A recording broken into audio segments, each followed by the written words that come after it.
monde, aujourd'hui dans cette nouvelle vidéo je vais vous présenter ma toute dernière custom LPS inspirée de la mascotte de Joyka. Et oui, encore lui. Et je dis ça parce que j'ai récemment reproduit son chat Nevada en custom LPS et je vous mets la vidéo dans le i en à droite si ça vous intéresse. Donc comme je vous le disais, j'ai reproduit sa mascotte, si on peut appeler ça comme ça. C'est un chat par exemple qu'on voit sur ses débuts de live, donc je pense qu'on peut appeler ça une mascotte. En tout cas dans cette vidéo je vais vous le présenter, je vous dirai les étapes de la réalisation, mais surtout je vais vous parler des problèmes qui me sont arrivés pendant cette custom. Et spoiler, il y en a pas mal. Donc c'est un peu un combo de vidéos anecdotes, présentation, explication de la custom, un peu comme un débrief finalement. Donc sur ce, je vais pas plus parler et on commence tout de suite.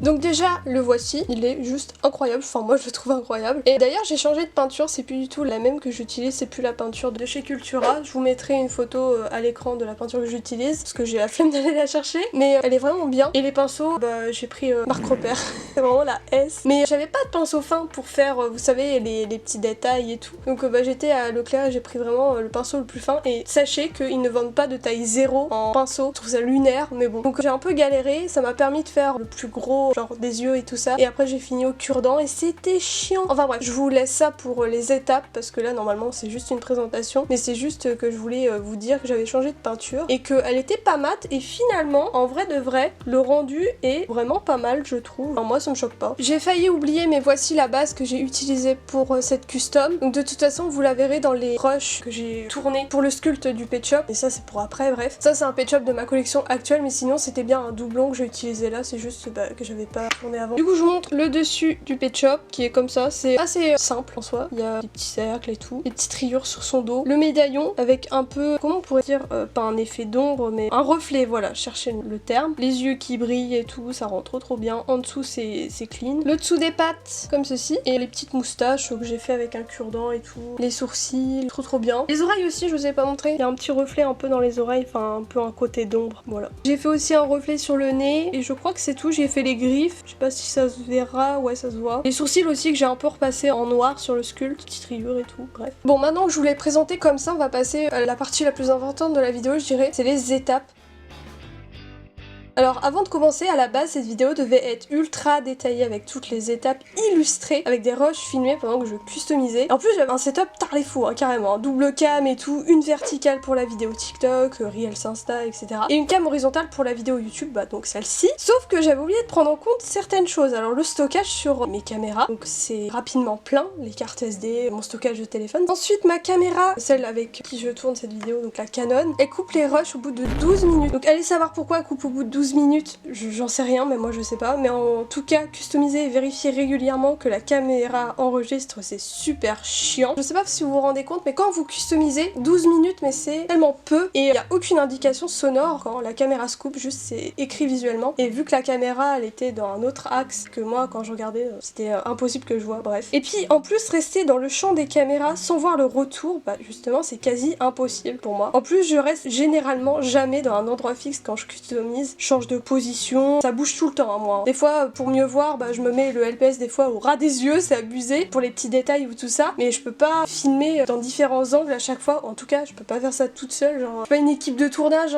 je suis toute seule moi à tourner ça, donc c'est impossible. En tout cas sachez que juste bouger de 30 cm déjà de base ça peut flinguer des plans, alors des fois pour des petits détails genre les yeux ou tout ça, c'était impossible que je tourne, et je m'en suis rendu compte au moment où j'ai peint. Donc voici à quoi ressemblaient les plans pour la peinture. Donc voilà, il y avait ma main devant, oui vous voyez bien, il y avait rien à en exploiter. Mais bref, on va passer aux étapes de la custom parce que non, les anecdotes ne sont pas finies, loin de là, mais il faut que la vidéo avance et c'est plus logique de les raconter dans cette section. Déjà la première étape c'était la recherche de références pour le modèle. Donc vu qu'on parlait des DA des chaînes YouTube en général avec Sauce Kane, il m'a envoyé celle de la chaîne de Joyka, je sais même plus le contexte, c'était un lien Behance. D'ailleurs ce site là il est incroyable pour tout ce qui est idée artistique et tout ça, c'est incroyable pour l'inspi. Du coup ça m'a aidé pour avoir plein de références sur ce chat, genre par exemple de dos, de côté, il y avait plein d'angles qu'on ne voit pas normalement sur par exemple les assets de stream ou tout ça, c'est vraiment que les artistes qui l'ont fait, qui l'avaient designé, donc ils avaient le dos, le côté et tout, ils avaient tous les détails. Mais nous par exemple à notre échelle normalement, sauf si tu vas sur Behance, tu n'es pas censé savoir que par exemple le chat derrière il a ce genre de petits détails. Donc bref, j'ai placé les différents éléments du design original sur un LPS digital, finalement c'est comme un coloriage, y a rien d'exceptionnel là-dedans. Et puis j'ai fait le devant et le derrière, comme ça j'avais juste à recopier finalement au moment où j'allais le customiser pour de vrai, et puis bah c'était beaucoup plus simple pour moi. Alors la deuxième étape c'était de faire le sculpte du Pet Shop. Donc comme d'hab, bah, j'ai utilisé la pâte d'argile d'Action qui fait très bien le taf. En soi il n'y avait pas grand chose à sculpter, juste le collier, le médaillon ainsi que les paupières au-dessus de ses yeux. Je sais plus à quel moment aussi, mais j'ai coupé la langue d'origine car bah ça avait aucun sens visuellement sur cette custom là. Et puis bah pour couper la langue j'ai tout simplement utilisé un espèce de cutter d'Action. Je sais pas comment ça s'appelle, on croit un mini couteau et on peut changer les lames. Mais je vous mettrai une photo à l'écran au pire si jamais ça vous intéresse, j'ai utilisé ça, voilà. Et j'étais étonnée parce que j'ai pas du tout galéré à l'enlever, au contraire. Le plastique il était un peu flexible et tout, j'ai juste eu à tirer et à poncer, c'était vraiment super simple. Donc bref, je termine le sculpte, j'attends que ça sèche, donc je me dis bah je commencerai la peinture le lendemain. Et c'est là que les problèmes ils commencent. Détail assez important pour la suite, mais cette pâte d'argile d'Action elle se manipule avec de l'eau. Vous allez comprendre le souci, vous inquiétez pas. Bon, je commence ma peinture et je fais la couleur de base. Impossible de trouver la bonne couleur, genre c'était soit trop blanc, trop bleu, trop gris. Il y avait toujours une teinte qui était pas bonne, ça m'a cassé les couilles. Mais bref, tout ça pour vous dire que ça m'a pris beaucoup de temps, beaucoup de couches de peinture, donc c'était très épais, ça avait du mal à sécher sur le Pet Shop. Et là, dans ma palette, la peinture elle commence à un peu sécher parce que bah, ça fait longtemps qu'elle est là. Et j'ai la merveilleuse idée de mettre de l'eau dedans. Vous sentez la douille arriver, non? Je peins avec cette peinture humide et là, une petite bulle apparaît au niveau de la paupière gauche du Pet Shop. Et là, il y a un peu tout qui commence à se décoller. Bref, bon,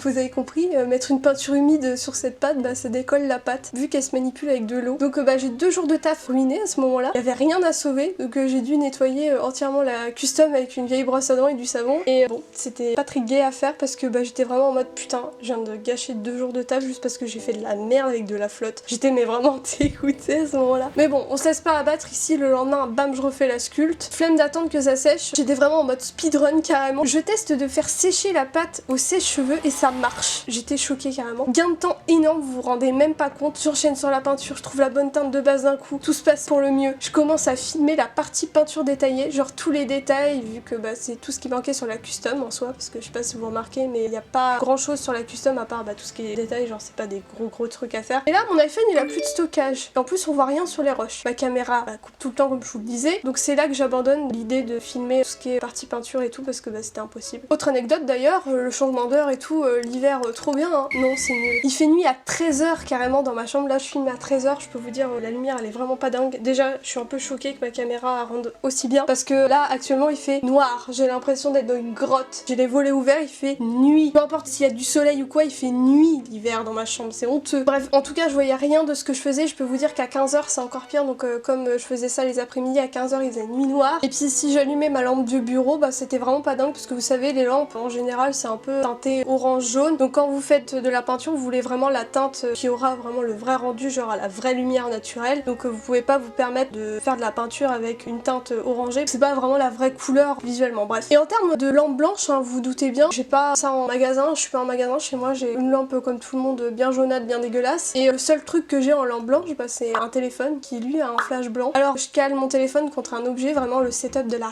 Hesse, carrément, c'est abusé. Mais ça fait le taf. J'ai vidé ma batterie de téléphone d'ailleurs ce jour-là en même pas 1 heure. Mais ça valait le coup. Par contre, ça défonce les yeux hein, de faire de la peinture avec un flash blanc, je vous le dis. Donc, je recommande pas l'expérience. Mais au moins, ça me permettait de voir ce que je faisais. Donc, c'était le plus important. Donc, sèche-cheveux pour la peinture, ça marche nickel. Ça me fait gagner du temps de zinzin. Et le dernier jour, bah, j'ai terminé avec les yeux. J'ai pris ma lampe de bureau bien jaune, là, bien dégueulasse, parce que flemme de me redéfoncer les yeux avec mon flash de téléphone. Puis vu que le bleu, je savais que c'était la bonne teinte, j'avais que ça à faire, donc j'ai pu me permettre de le faire avec ma lampe bien dégueu. Et sinon, une fois que c'était sec au niveau des yeux, j'ai mis 2 couches de top coat sur ses yeux pour bien que ça brille et que ça fasse un vrai effet yeux de Pet Shop, quoi. Et j'ai mis en dessous des pattes du top coat pour pas que ça s'abîme avec le temps, que ça prenne pas la poussière, genre je puisse nettoyer et tout sans que la peinture se barre. Et c'est tout pour les étapes. Et c'est déjà bien, je pense, surtout avec toutes les merdes qui me sont tombées dessus durant cette custom. Et je suis bien contente de l'avoir terminée. Bref, j'espère que cette petite vidéo vous aura plu. C'était vraiment une vidéo anecdote et présentation de ma nouvelle custom et j'ai beaucoup aimé la faire sous ce format, si on peut appeler ça comme ça. N'hésitez pas à me donner vos avis dans les commentaires. Si vous n'êtes pas encore abonné, c'est le moment de le faire. Et avant de partir, n'oubliez pas de liker cette vidéo. Sur ce, on se retrouve mercredi pour la prochaine vidéo et bisous tout le monde.